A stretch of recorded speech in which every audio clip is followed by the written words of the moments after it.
वंदन किया। ठाकुर जी बोले मैया लाला बन के आए, गोद में ले लो। मैया बोली 4 भुजा वाले को गोद में लेने में शर्म आती है हमको, ये 4 भुजा धारण करके आए हो आप। ठाकुर जी बोले मैया मैं 2 भुजा वालों है जाऊं? बोले है जाओ। ठाकुर जी फिर 2 भुजा वाले हो गए और फिर पूरी ब्रज की लीला की। लेकिन जैसे ही ठाकुर जी लौट करके 11 वर्ष 56 दिन बाद आए मथुरा, देवकी मैया ने जब 2 भुज में देखा तो मां ने ठाकुर जी से कहा, बहुत ध्यान से सुनिएगा, लाला बेटा चाहे कैसा भी रूप धारण कर ले, कितना भी श्रेष्ठ हो जाए, कितना भी सुंदर हो जाए, पर मां को सबसे पहली बार बेटा अपना जब दिखा था, गर्व से प्रकट होते ही जो मां की गोद में बालक दिया जाता है, उस समय का क्षण मां कभी भूल नहीं सकती। और उस प्रथम क्षण में जब देवकी मैया ने ठाकुर जी को देखा, तब ठाकुर जी की 4 भुजाएं थी, चतुर्भुज थे। तो देवकी मैया बार बार लाला से कहती, लाला तेने 2 भुजा धारण कर ली, मेरे कहवे तो कर ली, पर मोह तो बार बार तेरो चतुर्भुज रूप ही दिखे, तेरो वो शंख चक्र गदा पद्म वारो रूप ही दिखे।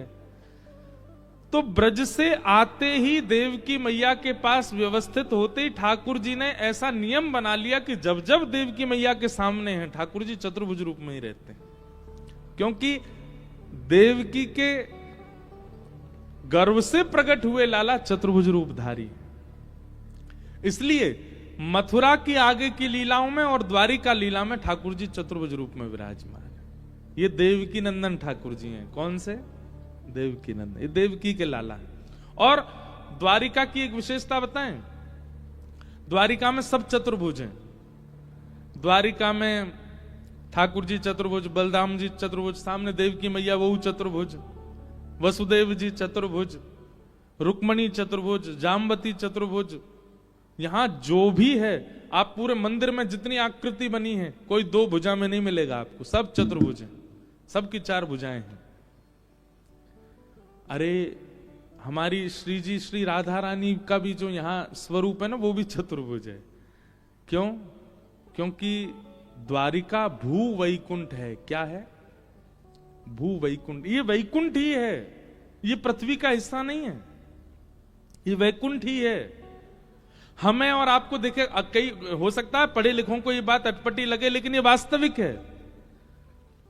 द्वारिका के महात्म में ऐसा वर्णन है कि यहां आने के बाद एक सामान्य व्यक्ति भी चतुर्भुज हो जाता है।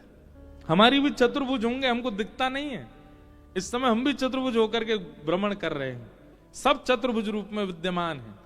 द्वारिका में कोई भी 2 भुज वाला नहीं है, सब चतुर्भुज है।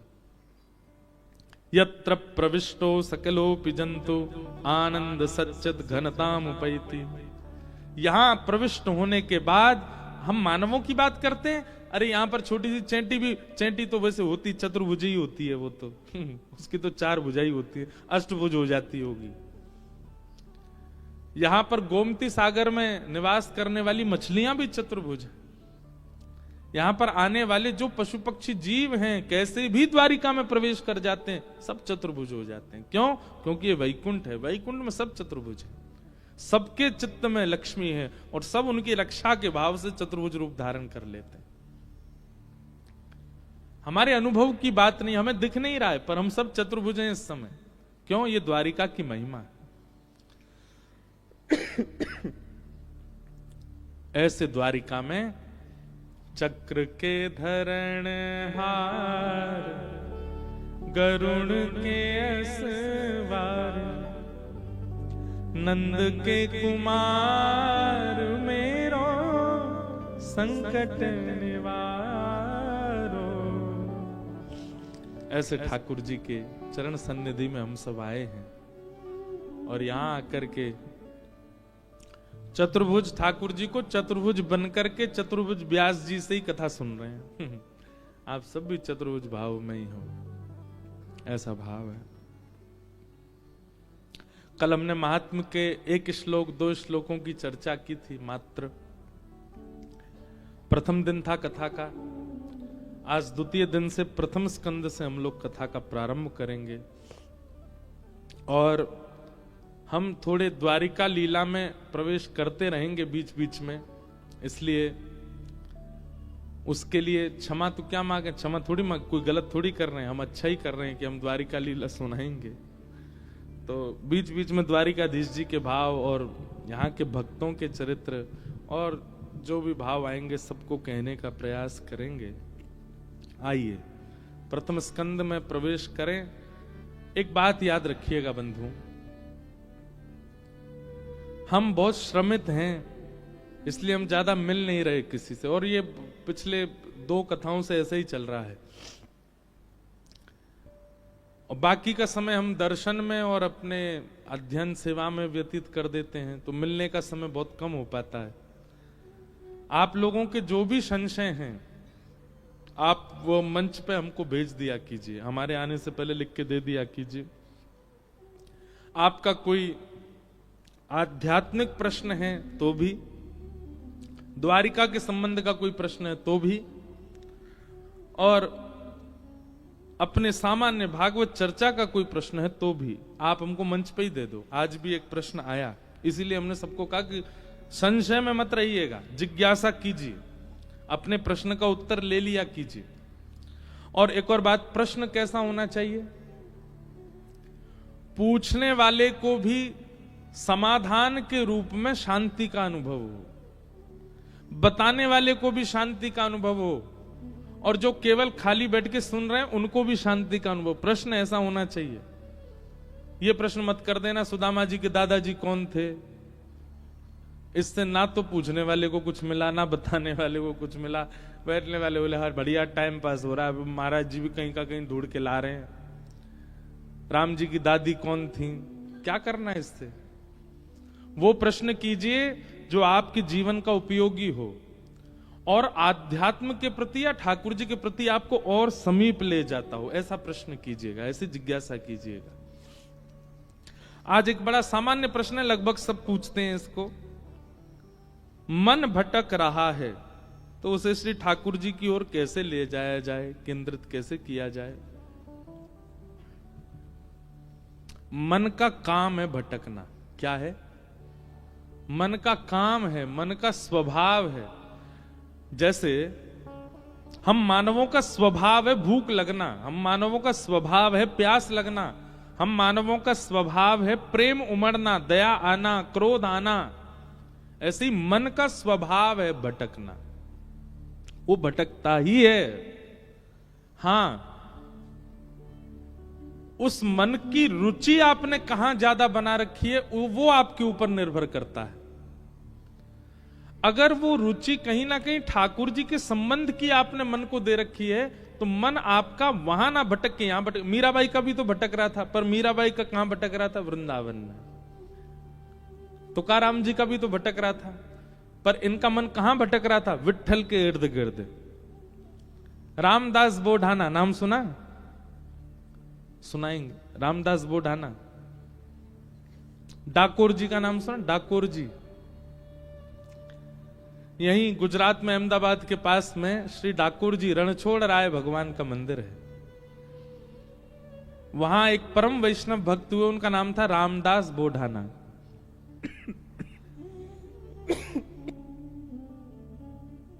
हर एकादशी पे आते थे। एकादशी कब, कल है ना, कल की है परसों की, कई लोग कल मान रहे हैं। और कल भैया सुबह हमारे बंग परिवार की ओर से, व्यासपीठ की ओर से, हम कोई अलग थोड़ी हैं, एक ही हैं, हम सब की ओर से कल श्री ठाकुर जी की ध्वजा जी पधराई जाएंगी। कितने बजे, 7 बजे सुबह।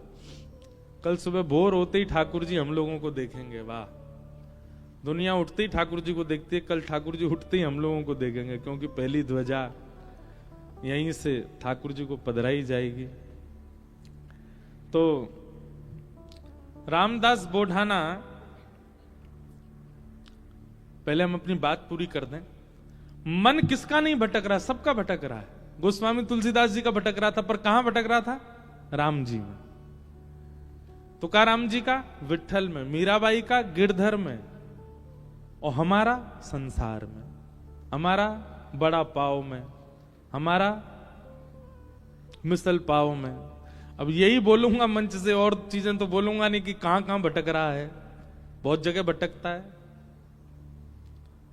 किसी का मन रुपया में भटक रहा है। जो रुपया के आदी होते हैं ना, उनको सब जगह यही दिखता है। द्वारिका आके भी यूं सोचेंगे यहां पे पैसा कैसे कमाया जाता होगा, यहां के लोग धनार्जन कैसे करते होंगे।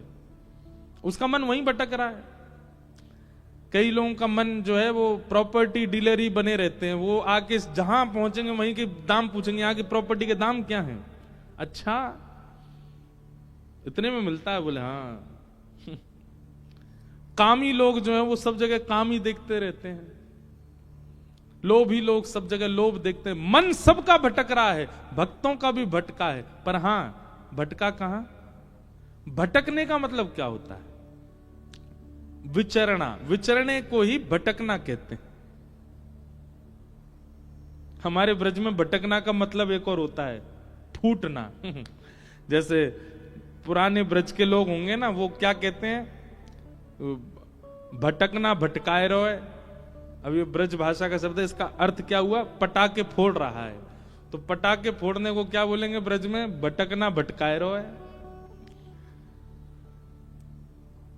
मन सबका भटक रहा है, क्योंकि मन का स्वभाव है भटकना। पर कहां भटक रहा है यह आवश्यक है जानना। अगर वो संसार में है और संसार के बहुव्यंजनों में है, तो आपका मन रोगी हो जाएगा। पर वही ठाकुर जी में विचरण करने लग जाए, ठाकुर जी में भ्रमण करने लग जाए, ठाकुर जी में भटकने लग जाए, तो वही एक भक्त की श्रेणी दिला देता। अब आपका प्रश्न यह है कि हमारा मन बहुत भटकता है संसार में, अब ठाकुर जी पर कैसे आए? ठाकुर जी तक लाने का मन को एक ही उपाय है कि मन को इतने भक्त चरित्र सुनाए गए, इतने वैष्णवों के भगवत चरित्र नहीं, ठाकुर जी के चरित्र बाद में सुनिएगा, ठाकुर जी के भक्तों के चरित्र पहले सुनो। उन भक्तों के चरित्र में ही रुचि बनेगी और उस रुचि से ही मन ठाकुर जी में आएगा। अब सुनो, रामदास बोढ़ाना का चरित्र सुनो। रामदास बोढ़ाना हर एकादशी आते थे द्वारिका, और उनका नियम क्या था? रात भर जागरण। एक तो पैदल चल करके आते थे डाकोर जी से अहमदाबाद के पास। आज भी यहां से बाय रोड जाओगे तो आपको 5 से 6 घंटे लगेंगे। उस काल में रामदास बोढ़ाना पैदल चल के आते थे। कितने दिन लगते थे उनको, और ऐसी तिथि पर आते थे कि 10वीं को यहां पहुंच जाते और गोमती सागर में स्नान करते। गोमती सागर में स्नान करने के बाद किसी द्वारिकावासी से या मंदिर की भिक्षा ग्रहण करके और कीर्तन में बैठ जाते, और कीर्तन करते करते करते एकादशी को प्रारंभ करते, और एकादशी होते ही ठाकुर जी का दर्शन करते। उनका नियम था ये। और फिर दर्शन करके फिर पैदल जाते, और पैदल वहां पहुंचते, बस 1-2 दिन वहां रुकते, इतने में फिर दूसरी एकादशी का समय आता, फिर पैदल आते, फिर यहां आके दर्शन करते। मतलब उनका जीवन यही था, बस पैदल आना जाना, द्वारिकाधीश का दर्शन करना।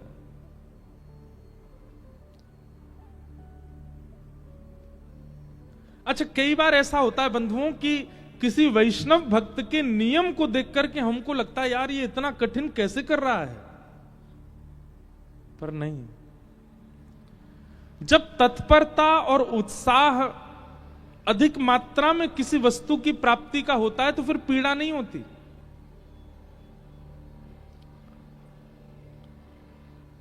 ध्यान से सुनिएगा बात को।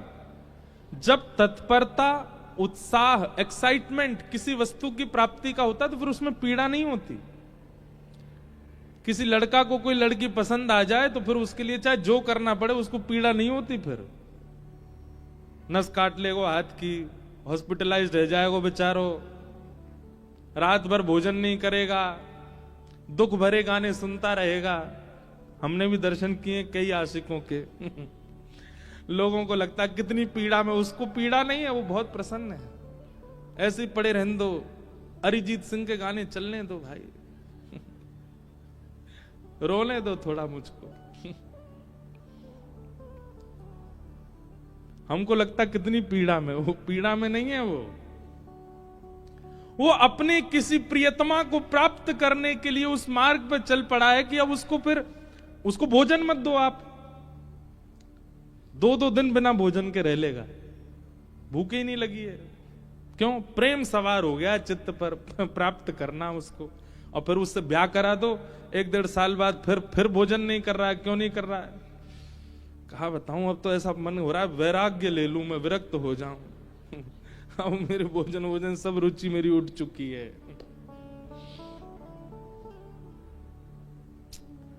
पर यही अंतर है, संसार की किसी वस्तु की प्राप्ति में भी आप तत्परता दिखाते हैं, पर उस वस्तु की प्राप्ति के बाद कहीं ना कहीं आपकी जो तत्परता पहले थी ना, वो घट जाती है। पर वही भगवत मिलन की तत्परता जब होती है ना, तो मिलन के बाद भी तत्परता बनी रहती है। और मिलन के बाद भी, ठाकुर जी से मिलन के बाद भी तत्परता आपकी नहीं बनी, तो इसका मतलब ठाकुर जी मिले ही नहीं। यहां तत्परता कभी समाप्त नहीं होती। संसार में और ठाकुर जी में यही अंतर है, यहां तत्परता अखंड रहती है और वहां खंड खंड खंड हो जाती है। और वस्तु की प्राप्ति में जो तत्परता, उसमें फिर कष्ट पीड़ा का अनुभव नहीं होता, फिर तो अच्छा लगता है। तो रामदास बोढ़ाना जी इतना पैदल चलते थे, 10-10, 12-12 दिन लगा करके द्वारिका आते थे। लोगों को लगता था अरे राम कितना कठिन, पर उनको वो पीड़ा का अनुभव नहीं होता था, वो तो बड़े प्रसन्न रहते थे। कई लोग मैंने देखा, वो एकादशी के दिन अन्न का त्याग रखते हैं। एकादशी करने वाले भी बड़े बहुत प्रकार के होते हैं। एक होते हैं वो अन्न नहीं खाते, एक होते हैं वो अन्न भी नहीं खाते और मौन भी रहते हैं, एक होते हैं वो अन्न नहीं खाते फलाहार करते हैं। और दिन तो 3 बार भोजन करते थे, एकादशी वाले दिन 5 बार करते हैं। उस दिन फलाहार, हम फलाहार कर रहे हैं ना, कुटू की पकौड़ी, कुटू कचौड़ी, ये वो 5 बार खाते हैं। पर कई लोग बड़ा कठिन भी करते हैं। वो कैसे करते हैं? केवल सेब या अमरूद या जो भी फल वही खाएंगे, वास्तविक फलाहार करते हैं, रसोई में बनी सामग्री नहीं पाते। कई लोग ऐसी एकादशी करते हैं। और कई लोग फल भी नहीं खाते, जल भी नहीं पीते, निर्जला एकादशी करते, पूरे दिन कुछ नहीं पाते। अब लोगों को लगता है राम राम कितनी पीड़ा, पर जो करता है ना उसको उसमें सुख मिलता है। और क्षमा कीजिए, अगर ये एकादशी जो लोग करते हैं उन लोगों को भार जैसा लगता है, कब आएगी द्वादशी, कब निकले फिरते खामे रोटी, मत किया कीजिए आप। ये कोई जबरदस्ती नहीं है, ठाकुर जी कोई कह नहीं रहे आपसे करो। जब तक ऐसी तत्परता चित्त में ना हो कि आप उसको सौभाग्य मान करके नहीं कर रहे हो, तब तक मत कीजिए व्रत। आपको सौभाग्य लगना चाहिए। रामदास बोढ़ाना को बहुत सौभाग्य लगता था कि ठाकुर जी ने मुझे इतना बल दिया कि मैं पैदल चल के द्वारिका जाता हूं। और वो द्वारिका आते, रात भर कीर्तन सुनाते द्वारिकाधीश को, और एकादशी को कपाट खुलते ही दर्शन करते, नेत्र सजल हो जाते रामदास जी के। ठाकुर जी को दूर से ही ऐसे अंक में, मानो ऐसे कर लेते जैसे मैंने अंक में भर लिया हो।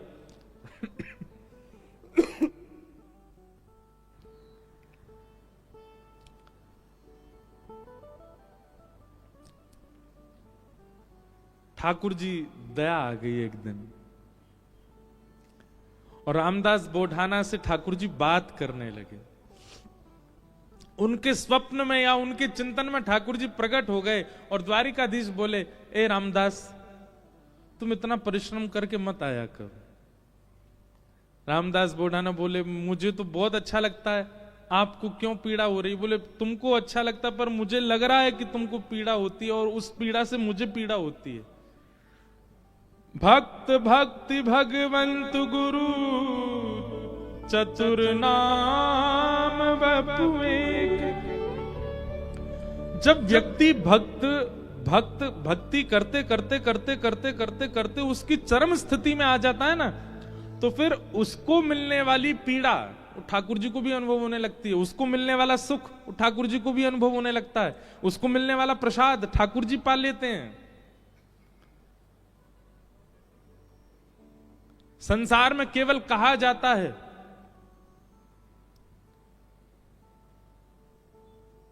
लेकिन यहां वास्तविक होता है कि आप पाओगे पेट उनका भरेगा, और ठाकुर जी पाएंगे पेट आपका भरेगा। कितने ऐसे प्रसंग मैं आपको सुना दूं।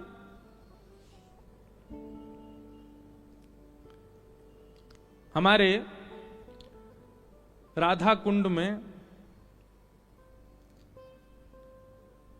रघुनाथ दास जी षड गोस्वामी हुए अपने गौड़िया वैष्णव परंपरा में, उसमें एक रघुनाथ दास जी थे। बहुत अच्छी अच्छी लीला है रघुनाथ दास जी की।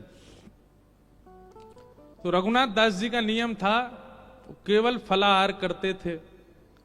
धीरे धीरे धीरे उन्होंने फलाहार भी छोड़ दिया, केवल दूध पीने लगे। धीरे धीरे उन्होंने वो भी छोड़ दिया, एक एक करुआ केवल छाछ पीते थे, उसी से पूरा दिन निकालते थे। एक दिन वो बहुत जोर से बीमार पड़ गए। कोई उनको देखने के लिए वैद्य आया। वैद्य ने आकर के जैसे ही देखा, पहले तो नाड़ी पकड़ के वैद्य बता देते थे क्या रोग है, तो नाड़ी पकड़ के देखा तो वैद्य बोला इनका पेट खराब हो गया है, अपच हो गई है। तो वहां जितने लोग खड़े थे वो सब बोले ये तो केवल छाछ पीते हैं, इनको अपच कैसे हो गई। केवल छाछ पीने वाले को अपच कैसे हो सकती है। तो उस समय गोसाई श्री विठलनाथ जी, जिन्होंने श्रीनाथ जी की सेवा मतलब वल्लभाचार्य जी के पुत्र गोसाई श्री विठलनाथ जी, वो गोवर्धन में ही विराजते थे। उनको पता चली कि रघुनाथ दास जी बड़े बीमार हो गए, तो वो भी मिलने आए। मिलने तो आए, लेकिन व्यंग में आके बोले हे रघुनाथ, हमने तो सुना था कि तुम केवल छाछ पीते हो, पर वैद्य से पता चला तुमको अपच हो गई है। इसका मतलब चोरी चुपके खूब माल उड़ाते हो, खूब धुआंधार जो है मालपुआ उड़ाते हो, तभी तुमको अपच हो गई है। रघुनाथ दास जी बोले नहीं, मैं तो छाछ ही पीता हूं। बोले फिर तुमको अपच कैसे हो गई। बोले मैं तो प्रत्यक्ष रूप से छाछ पीता हूं, पर जब मैं मानसी में जाता हूं, नेत्र बंद करके चिंतन में जाता हूं, वहां प्रिया प्रियतम 56 भोग खिलाते हैं, उससे अपच हो गई मेरे को। और वो अपच प्रत्यक्ष में दिखने लगी। सोचो, इस बात पर पढ़े लिखे लोग विश्वास नहीं करेंगे, पर यह वास्तविकता है।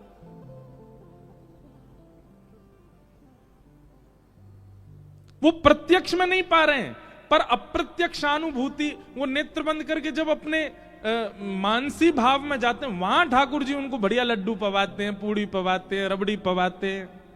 उससे अपच प्रत्यक्ष शरीर को हो गई। ये बात सुनकर के गोसाई जी के नेत्र सजल हो गए। रघुनाथ दास जी को हृदय से लगा लिया। बोले जय हो, तुम्हारी भक्ति को प्रणाम कि तुमको ठाकुर जी प्रत्यक्षानुभूति करा देते हैं।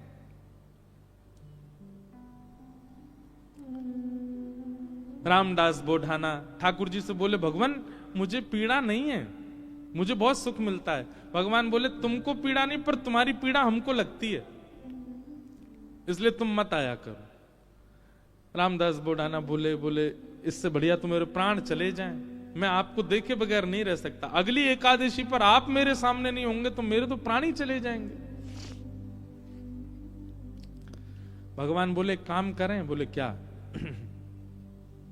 हम तुम्हारे साथ चलें, तुम्हारे गांव वहीं रह ले, तुम्हारे पास ही। एकादशी क्या तुम हर दिन हमको देख लिया करना। रामदास बोढ़ाना घुटनों पर बैठ कर रोने लगे। बोले हे द्वारिकेश, ये कैसी आज्ञा कर रहे हैं आप, ये असंभव है। बहुत दीनहीन गरीब व्यक्ति हूं, मेरे घर में खप्पर भी नहीं है, कहां रखूंगा, कहां बैठाऊंगा। और ये तो आप बस बोल रहे हो ऐसी प्रेम बस, ये हो नहीं सकता। ठाकुर जी ने तुरंत अपनी पोटली दिखाई। बोले हमने पहले तैयारी कर रखी है, देखो अपनी पोटली बांध रखी है, इसमें सारी पीतांबरी धरी हमारी, मुकुट वुकुट ये सब टिपारा विपारा सब धर के चल रहे हैं हम। बढ़िया द्वारिका में हमारी बहुत अच्छी व्यवस्था हो रखी है, सब ले चलेंगे, तुमको कुछ नहीं करना पड़ेगा, इसी से हमारा श्रृंगार कर दिया करना। रामदास जी बोले आप सच बोल रहे हैं क्या? ठाकुर जी बोले हम सच बोल रहे हैं, हम चलें तुम्हारे साथ, वहीं रहेंगे तुम्हारे पास ही, रोज देख लिया करना। रामदास जी बोले फिर द्वारिका का क्या होगा? ठाकुर जी बोले हम जहां बैठ जाएं द्वारिका वही है।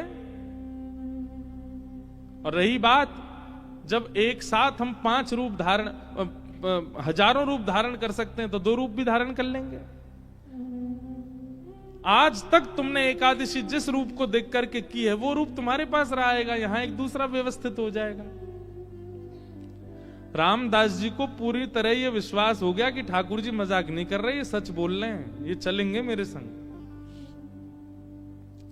नियम का फल ये मिलता है। देखो, एक नियम को जब व्यक्ति तत्परता से करता है तो ठाकुर जी ऐसा देते हैं उसको।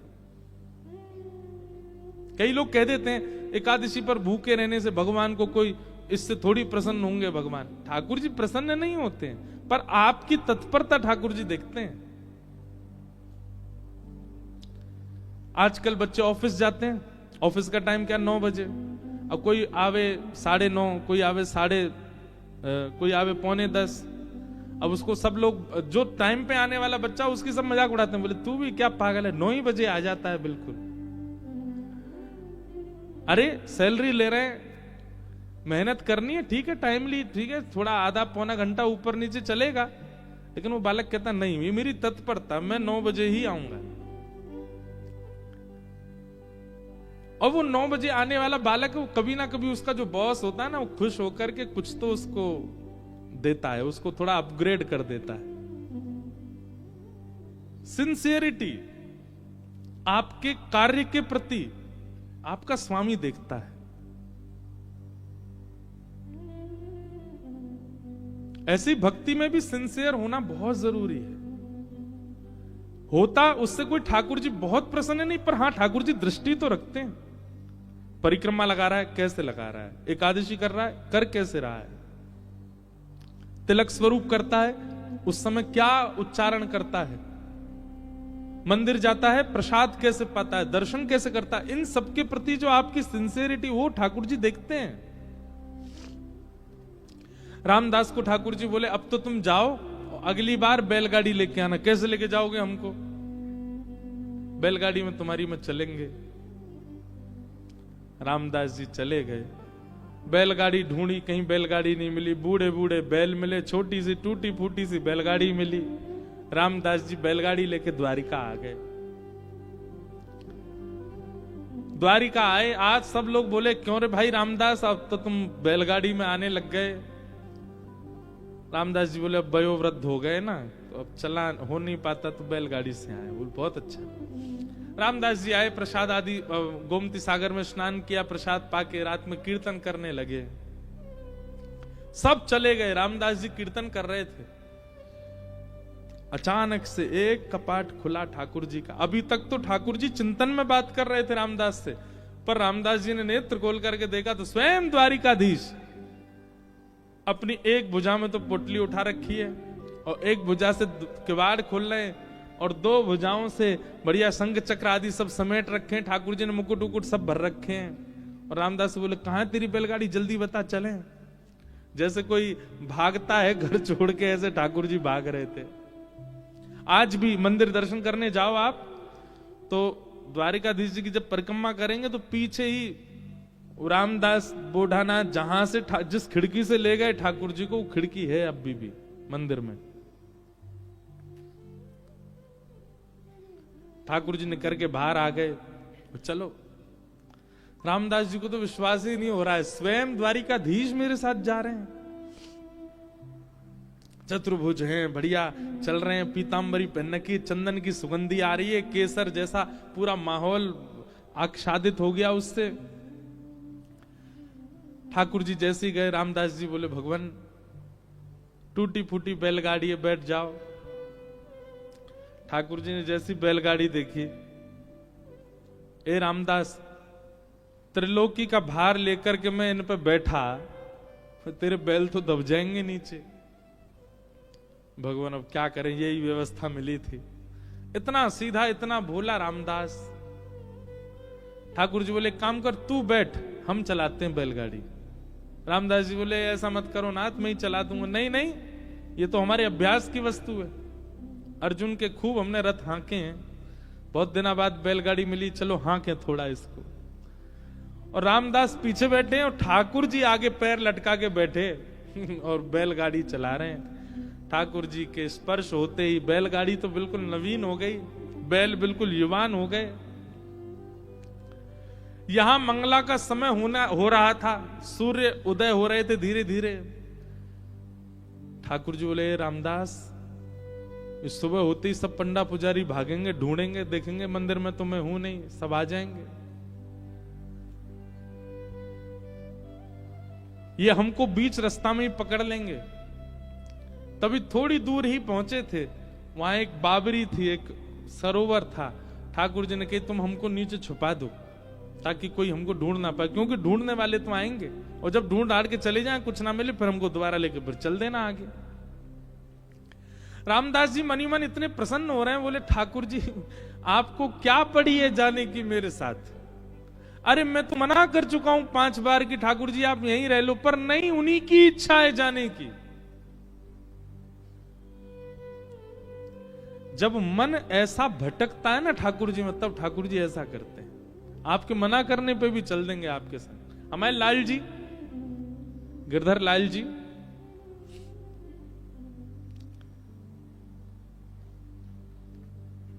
ये ऐसे ही आए हमारे पास।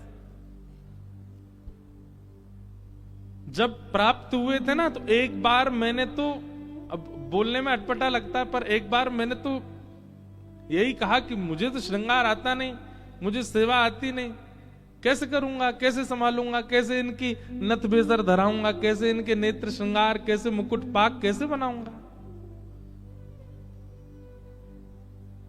ये अभी जो ये स्वरूप दिखा आपको, दिखा उसमें, ये साल में एक बार हमारे गिरधर लाल जी जगन्नाथ जी बनते हैं, ये तब का स्वरूप है, रथ यात्रा वाले समय पर। ठाकुर जी को जगन्नाथ, और जो वैसे रूप है वो वाला भी दिखाओ जो सामान्य है। सामान्य सबने देखे ही हैं, श्रीनाथ जी के रूप में हमारे लाल जी हैं, और नेक्स्ट से हैं, छोटे से, पर ये आए स्वयं, और ये स्वयं ही आते हैं, आप नहीं लेते हैं।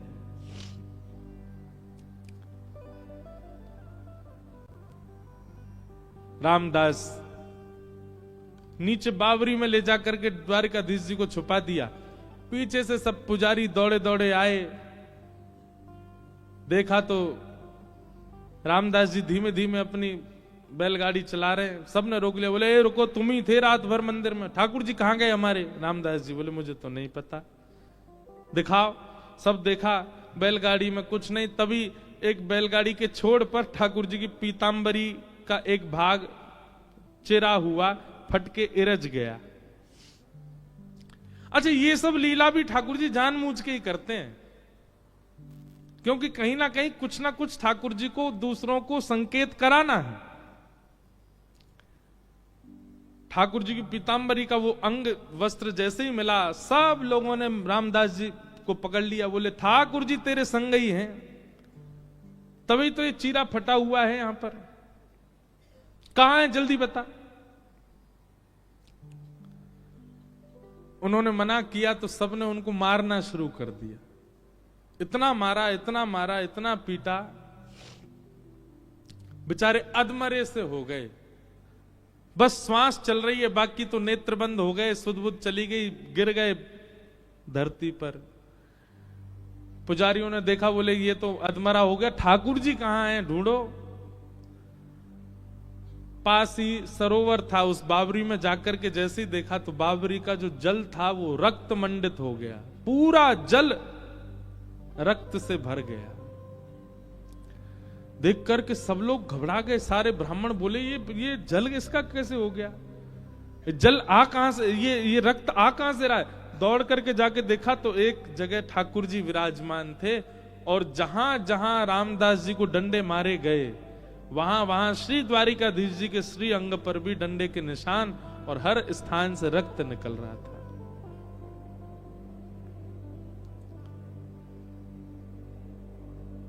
सब पुजारी जी चरणों में गिर गए, सब ब्राह्मण देवता बोले भगवान ये क्या हो गया, बोले ये क्या हो गया, मेरे भक्त को मारते हो, मेरी इतनी आराधना करी, मेरी इतनी सेवा करी, इतना अर्चन किया, उसके बाद भी ये नहीं समझ पाए कि मेरे भक्त और मुझ में कोई अंतर नहीं है। सब क्षमा याचना करने लगे। ठाकुर जी बोले अब कुछ नहीं होगा, अब तो हम रामदास के साथ ही जाएंगे और वहीं रहेंगे। और ठाकुर जी सब देखते रह गए, लेकिन रामदास जी के साथ में ऊपर आए ठाकुर जी, और आकर के रामदास जी को जैसे हृदय से लगाया, सारे घाव ठीक हो गए और कहा ले चलो हमको। ठाकुर जी गए सीधे और डाकोर जी में जाकर के रामदास जी के यहाँ विराजमान हो गए, और उनका नाम पड़ा रणछोड़ राय भगवान। बोलो रणछोड़ राय भगवान की। उनके यहाँ ठाकुर जी विराजे। सब ब्राह्मणों ने जाकर के निवेदन किया, भगवान से प्रार्थना की, बोले प्रभु आप द्वारिका छोड़ के यहां चले आए, और द्वारिका का कैसे अब भरण पोषण होगा, इतने दर्शनार्थी आएंगे, सब होगा कैसे चलेगा। और सबसे बड़ी बात, ये सारे ब्राह्मण ये सब आपके द्वारा बसाए हुए हैं द्वारिका में, इन सब का जीवन भरण पोषण सब आपसे चलेगा, और आप ही चले गए, अब हम कैसे अपने खाएं पिए, क्या करें, हमारा जीवन यापन कैसे होगा। ठाकुर जी बोले बस यही अंतर है, भक्त कभी भी ये नहीं पूछता कि मेरा जीवन यापन कैसे होगा, वो यही पूछता है कि आप कैसे मिलोगे। और आप लोगों को कहीं ना कहीं ये चिंता है कि आप लोगों का भरण पोषण कैसे होगा। तो एक काम करते हैं, हम अपने भार के समान आप सबको सोना दे देते हैं, उतना स्वर्ण ले जाओ, चलेगा। सब ब्राह्मण बोले ठाकुर जी भारी तो खूब है, इनके भार के समान सोना मिल जाएगा तो आनंद ही हो जाएगा। ठाकुर जी बोले वैसे ब्राह्मण देवता सब बोले चलेगा तो नहीं, लेकिन फिर भी अब आपकी इतना प्रेम है रामदास से, तो आप तो रह लो यहीं पे, दे दीजिए, इतना सोना ही दे दीजिए हमको, और क्या करें। भगवान बोले लाओ तराजू लाओ। ब्राह्मणों ने सबने तराजू की व्यवस्था करी, बढ़िया सब। एक तरफ ठाकुर जी बैठ गए, ठाकुर जी बैठते ही रामदास चलो लाओ, दूसरी तरफ सोना रखो, तोलो हमसे, और हमारे बराबर का दो सब ब्राह्मणों को। रामदास जी बोले भगवान ये बात नहीं बनेगी, मैंने पहले ही मना किया था, मेरे यहाँ तो खप्पर ही नहीं है, घर में पानी आ जाता है, मेरे यहाँ कोई व्यवस्था नहीं है। आपने ये बात आपको पहले से पता थी, आपने फिर भी देखो अब सबके आगे मेरी नाक कटवा रहे हो आप। अरे कुछ व्यवस्था नहीं है मेरे पास महीना भर में जो व्यवस्था होती उससे मैं द्वारिका आ जाता था, बस इतनी व्यवस्था थी, और इन ब्राह्मणों को कैसे दूं मैं।